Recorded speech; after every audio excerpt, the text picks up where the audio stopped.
How's it going, guys, and welcome to this video for the mountain bike beginners out there looking to get into the sport. This is my how to get into mountain bike series. This first episode is going to be all about some stuff that you need to do before you take the plunge and start buying stuff. So let's just roll my brand new funky cool intro, shall we?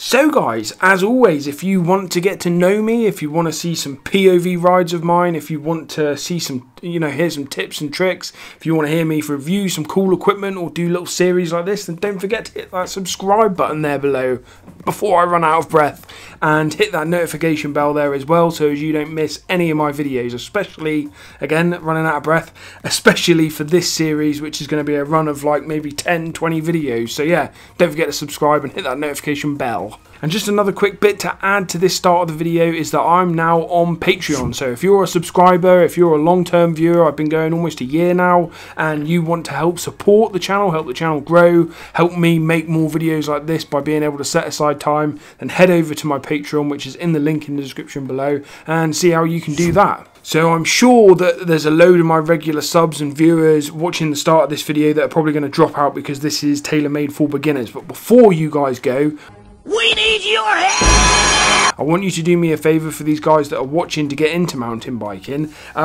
Anywhere that you guys know of in your countries, wherever you are, cities, wherever you are, can you stick in the comments below where you go to demo days, what bike expos you go to demo bikes, what shops you know of to demo bikes, what good bike rental places you know of, what bike parks you know of that are good for beginners where you can rent bikes, and we should be able to get like a real good list going below there of great places to basically try a bike out before you buy it. Okay dudes, right, so mountain biking and getting into mountain biking. Now, I'm sure like you're like me, when you're a kid, you try one hobby, another hobby, a million hobbies until you settle on a hobby that you really like. I've got like a tiny little karate suit in my loft upstairs. I've got various instruments scattered about the place that I never play anymore. And as an adult, it's not quite so simple. When you're a kid and you're at school and you've got an ongoing sponsorship deal called mum and dad, it's easy to start and kind of drop hobbies and sports here and there because you've got because it doesn't really cost a lot when you're at school, and you've also got kind of the financial backing of mum and dad. The question is, can you still do that as an adult? Well, in the case of mountain biking, the answer to that is actually yes, because you can try before you buy. That's the most important thing. By spending a little bit of money and sometimes no money whatsoever, you can try your hand at mountain biking without having to invest heavily, which is something that you'll really have to do if you start getting serious about the sport. And when I say heavily, there's budget options for getting into the sport, but at any level, it's not an amount of money you want to be spending unless you're 100% sure, or as close as you can possibly be to that, before you start buying stuff. You want to know that you're into mountain biking before you buy it. It's very easy to sit and watch YouTube channels and totally take for granted the effort and time that's gone into developing riding skills like that. It's the same as like when the Olympics comes around, everyone wants to be a sprinter. When the World Cup is on, everyone wants to be a football player. The thing is that when you actually, when you watch like a football player like Messi play football and you think, oh yeah man, I fancy a bit of that, and then you actually go and kick a football,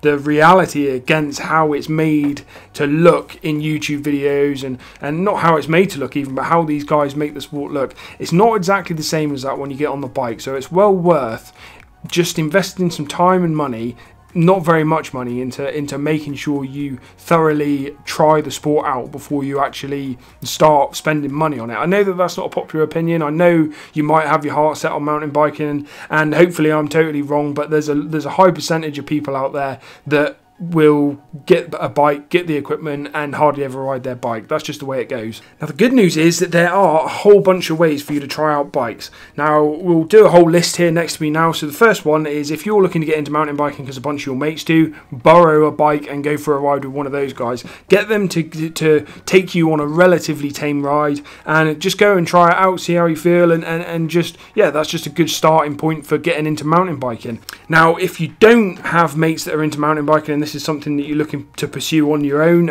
there are other ways of getting into it. Now the availability on this next one, which is the demo day, is very dependent on the country that you live in, the area that you live in, and how kind of progressive that place is in terms of mountain biking.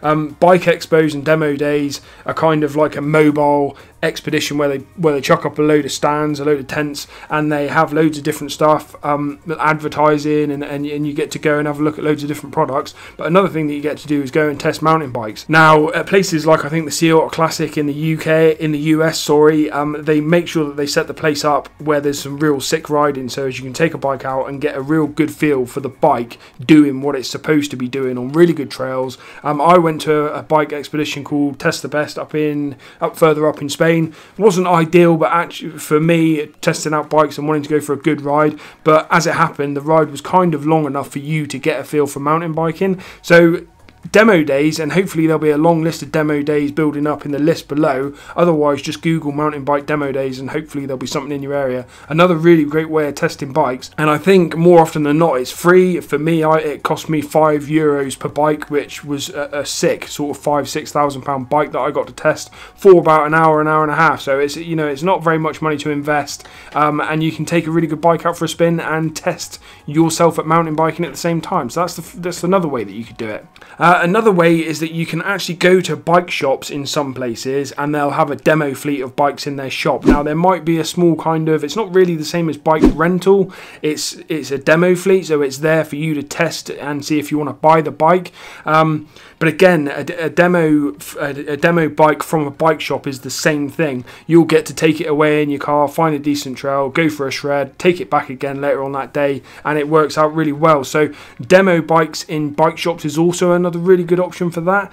Another option is bike rentals. You can rent bikes in the UK, all around the Lake District and places like that. There's lots of places that you can go and rent a bike just to go for a spin, just like a general cross-country bike or a trail bike.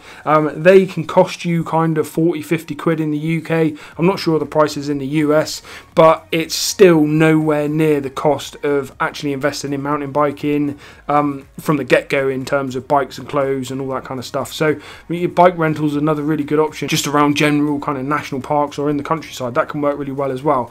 Another really good option in terms of bike rental is if you do a bit of research. So one example would be Bike Park Wales that I did a video on the other day. They've got some great green trails there and some great blue trails there. So for like 100 quid all in, sort of at the higher end really, you can get yourself an uplift ticket for the day, you can get yourself entry into the park, you can rent a bike, you can rent a helmet probably, you can rent everything you need in that bike park, and sort of for 120 quid you can have a really epic day in a bike park, and again just start feeling out whether mountain biking is the sport for you. So there's some really quick, just easy pointers for how you can there's different ways of you to try before you buy, which is such an important thing when it comes to mountain biking. There's some really great things there, and assuming that you try the bike out and that you feel like it is something that you want to get into, mountain biking is something that you want to get into, you're going to be looking at money, you're going to be looking at different ways of how you can buy the bike and stuff like that, and you want to use that time wisely, which I'll come on to next. Before we get into that next section where I tell you how to use your time very wisely while you save up for a bike and all that kind of stuff,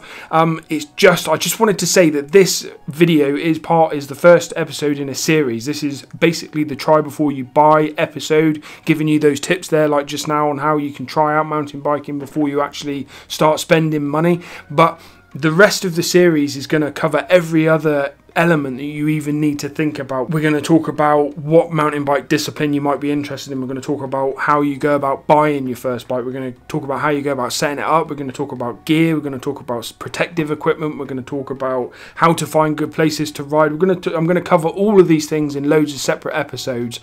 So make sure that you again hit that subscribe button and hit that notification bell, because all of my upcoming videos are going to be on this subject and part of this series, which I am going to finish. Okay, so like I was saying just now, one thing that you want to try and do in tandem, so now let's say that you take my advice in this video and you go and try bikes out. It's kind of premature really, I guess, but if perhaps you're already the stage ahead of this now and you're going to be waiting for my next video, this time now that you're going to be saving up and doing loads of research and reading up and reading MBR and all the other bike magazines out there, you really want to use this time to start building some basic fitness. You probably don't need a gym membership if you don't want to, or if you've already got a gym membership that you're not using, that's great. But you want to just focus on some real basic fitness stuff, like fitness and strength. Really, you want to focus on getting a bit of cardio going. You want to focus on getting a bit of, perhaps a little bit of strength in your legs by doing a few weights with your legs, arm strength, and especially forearm strength and shoulders as well. This all comes into play when you're riding mountain bikes. You just want to start building a little bit of fitness, because as you may have discovered on a demo day, it's not the easiest sport in the world fresh out of the box. Like, you know, if you've not done a lot of fitness before in your life, if you have got a real good base level of fitness through other sports, then you'll be absolutely fine. But just use this time now that you're going to start researching and watching all my videos to see how the best way to get into mountain biking is. Just use this time to start building that fitness up. Okay guys, that's about it for the first episode of this series. The next one is going to be a video to help you try and focus on a specific discipline, as in cross-country, trail riding, enduro riding, which is kind of important in terms of helping you pick the right mountain bike for the kind of discipline that you're going to focus on. So that's what we'll cover in the next video. I hope you found that useful. Give me a thumbs up and a comment below if you did. Yeah, thanks a lot for watching, guys. On your bikes.